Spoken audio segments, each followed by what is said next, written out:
снимать вас вот так, с кулачками. Не нужно так. Штаны, перья на глазах. Эррор. Полностью просматриваемый анатомией череп и не сделали рука-лицо.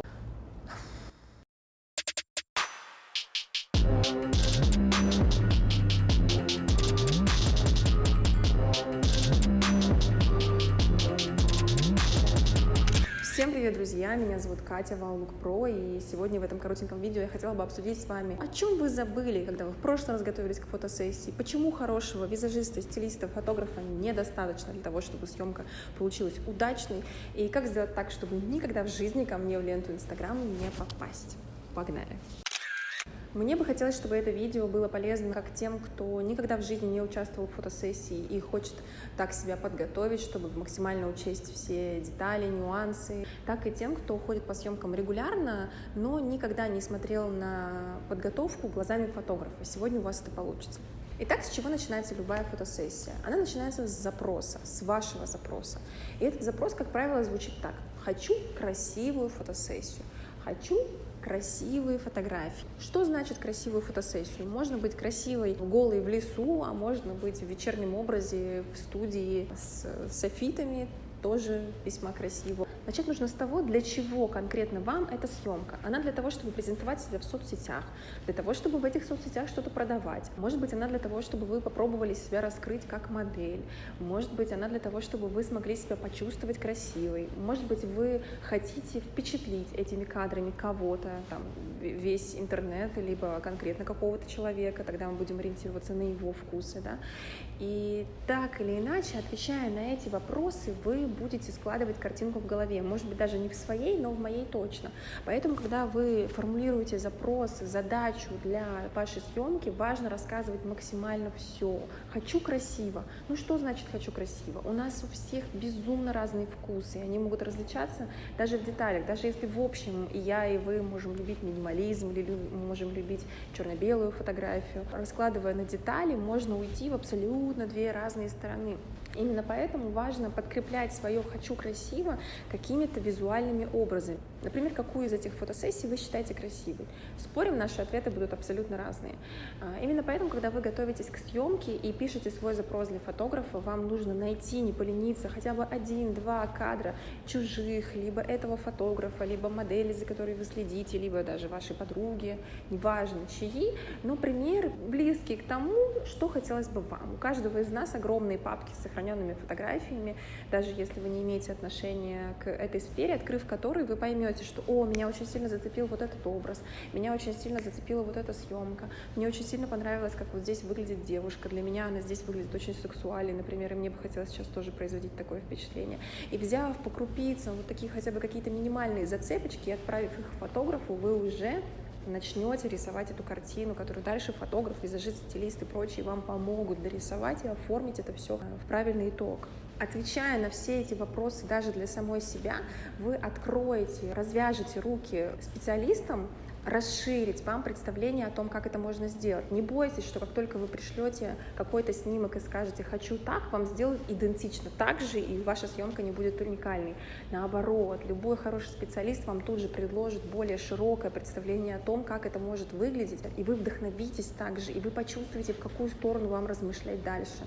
И уже в содружестве со мной, либо с другим мастером вы соберете в итоге то, что вам хочется видеть. Поверьте, ваша съемка будет максимально уникальной и гораздо более уникальный, чем если вы не будете опираться ни на что, готовясь к фотосессии. И еще один момент, почему очень важно собирать этот визуальный образ того, что будет в итоге до начала самой фотосессии, это чтобы понять, сходимся ли мы или вы с другим мастером в представлениях о том, что сейчас должно быть сделано. Возьмем конкретный пример меня, вам могут очень нравиться мои работы, вы можете ко мне уже приходить 5-10 раз на фотосессию, но, например, в какой-то момент может стоять перед вами такая задача, которая будет не соответствовать моим представлениям о прекрасном. Я могу, например, просто не мочь сделать и выполнить задачу, которая будет поставлена вами. И не рассказав мне о каких-то деталях, мы получим с вами не то, что вы хотите. Поэтому крайне-крайне важно рассказывать абсолютно все, ни в коем случае не стесняться своих каких-то фантазий. В общем, быть максимально открытыми.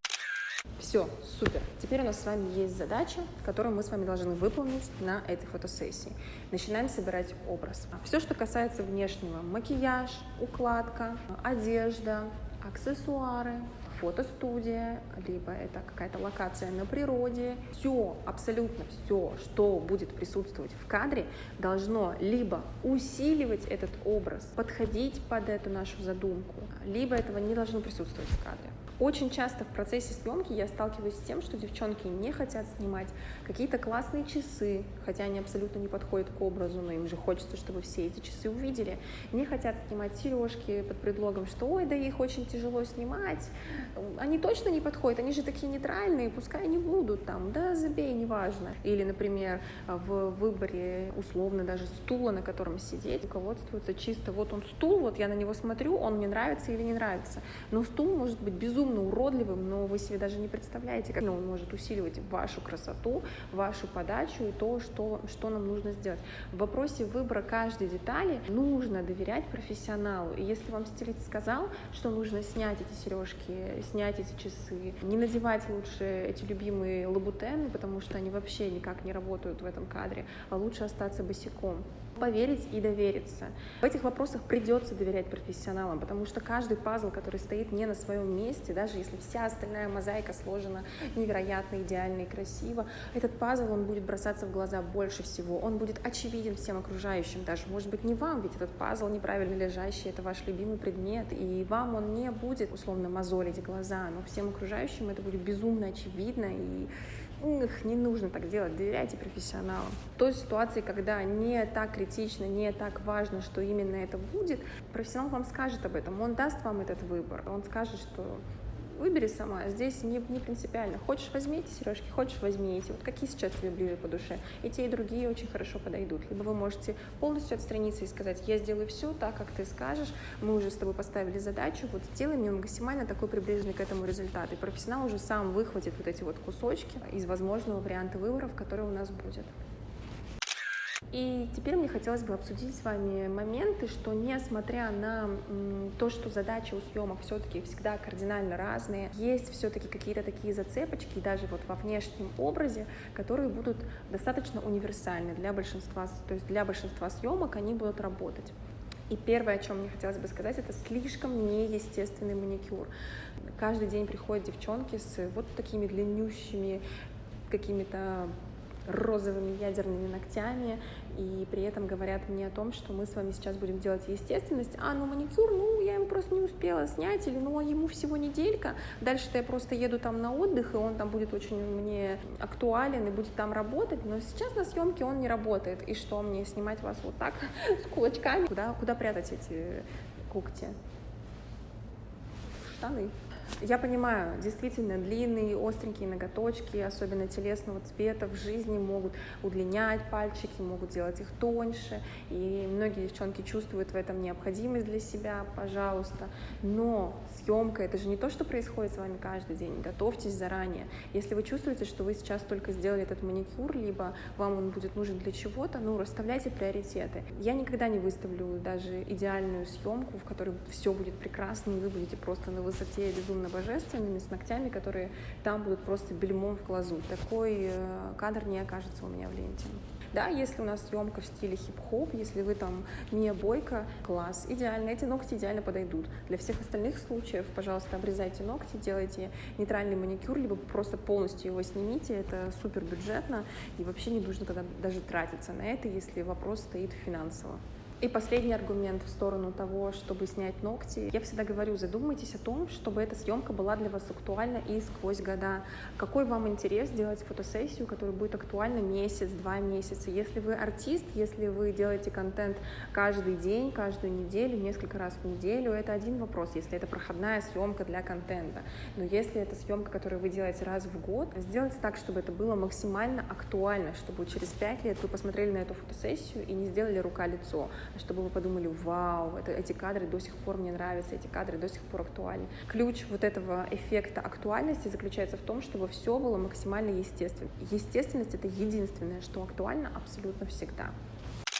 И дальше мы посильнее погрузимся в историю про легкий, небрежный, естественный образ. Часто девчонки ставят перед собой такую задачу, принимают решение не готовиться вовсе. И начинается: помою голову с вечера, завяжу себе пучок на съемке, распущу. Визажист мне не нужен, я накрашусь сама. Я вот как крашусь обычно в жизни, я же не так ярко крашусь, как меня визажист накрасит. Это и будет естественный макияж. Какие мне нужны вещи на фотосессию? Ну, возьму там из дома джинсы и футболку, и это будет естественная фотосессия. Вот все эти 3 пункта — эррор просто. Эррор.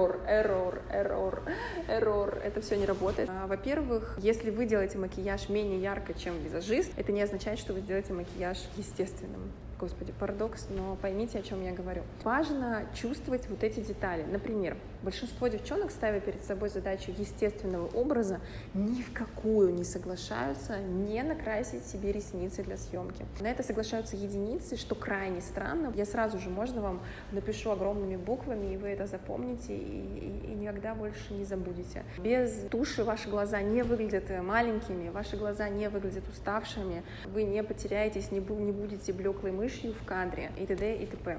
Если все остальное также будет работать. Но вот это часто одна из основных ошибок, потому что когда все вокруг естественное и все остальные пазлы вы соберете правильно, вот эти вот перья на глазах с тушью Volume XXL, и это снова будет тот кадр, который никогда в жизни не попадет ко мне в ленту. Ну и сразу же скажу, что если в этих вопросах вы сомневаетесь, что выбрать, то лучше без макияжа, чем с ним, лучше без маникюра, чем с ним, лучше в новых джинсах классического кроя и белой рубашке чуть-чуть оверсайз, чем в модном платье, купленным в последний момент в каком-то рандомном магазине, но на мандраже, что мне нужно что-то классное, мне нужно что-то сложное, мне нужно что-то интересное для фотосессии.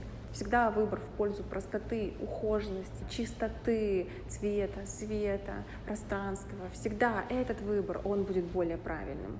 Если у вас возникают сложности с тем, чтобы планировать для себя все вот эти внешние истории, то доверьте выбор фотостудии фотографу, доверьте выбор макияжа под задачу визажисту и фотографу, доверьте выбор укладки стилисту и фотографу, доверьте выбор одежды стилисту по одежде и фотографу. Но в таком случае доверяйте выбору, который специалисты сделают. Если вы выбрали этих специалистов, если вы сошлись в картинках, которые друг другу скинули, в том, что вам близко и нравится, и вы друг друга поняли, и вы это поняли, что вы друг друга поняли, тогда расслабляйтесь и отдыхайте. Пускай профессионалы все сделают за вас.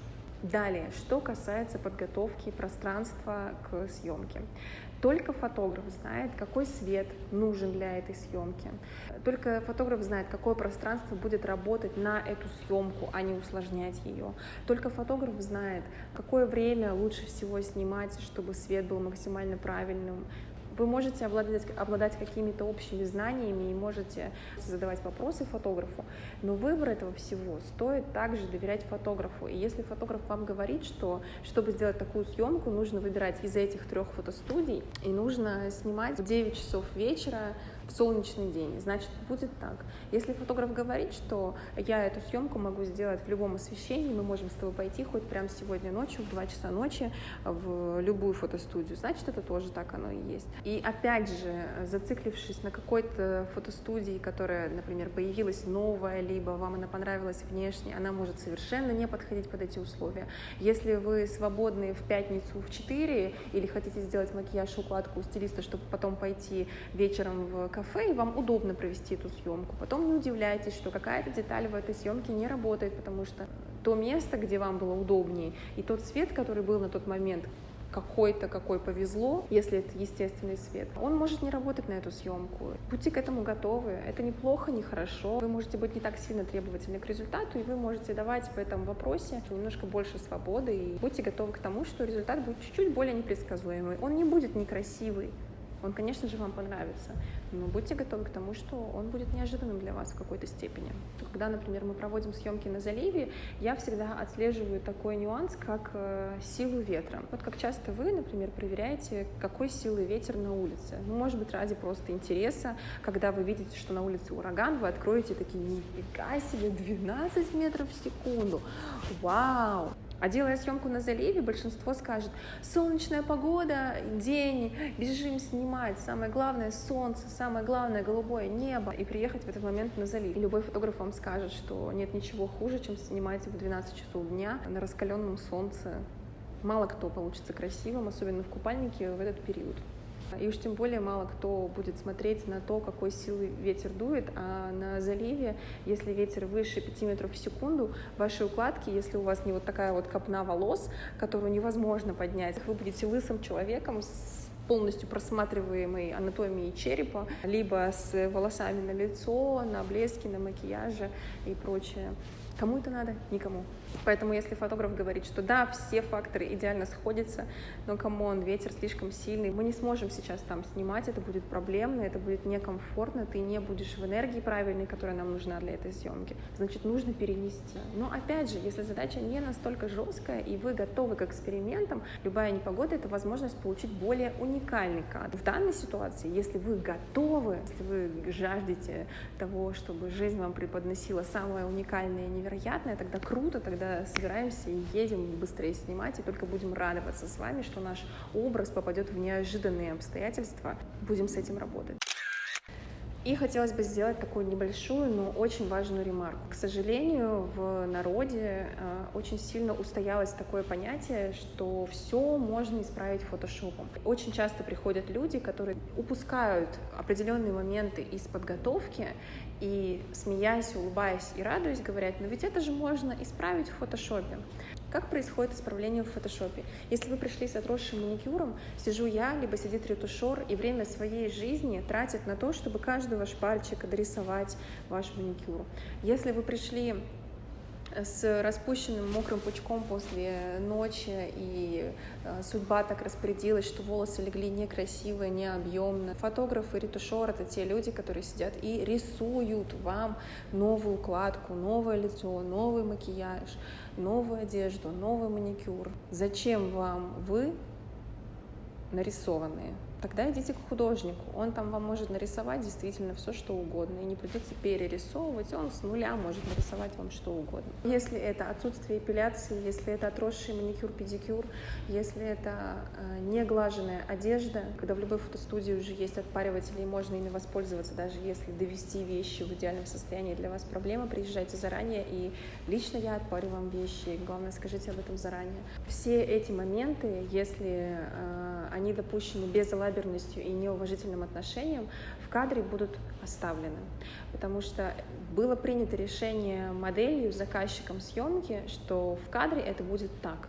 И когда у нас вся команда готовится к съемке, мы априори воспринимаем, что и модель подготовилась. И тот, кто заинтересован больше всех, должен быть и подготовлен лучше всех, согласитесь? Так что давайте уважать друг друга и давайте делать наш вклад максимальным со всех сторон. Тогда мы все будем с вами любить друг друга вечно. Надеюсь, это видео было кому-то полезно, надеюсь, вы немножечко поняли устройство внутренней кухни, посмотрели на съемки глазами фотографа, то есть меня. Конечно, каждый фотограф работает по-своему, конечно, у каждого абсолютно свои ориентиры, каждый, опять же, упомяну, считает красивым абсолютно разное, так что ищите своего мастера во всех вопросах, будьте с ним на одной волне и создавайте такие прекрасные вещи, которые будут восхищать всех людей вокруг и будут радовать ваш глаз и глаз мастера еще очень-очень долгие годы. Я вас обнимаю и всем пока-пока!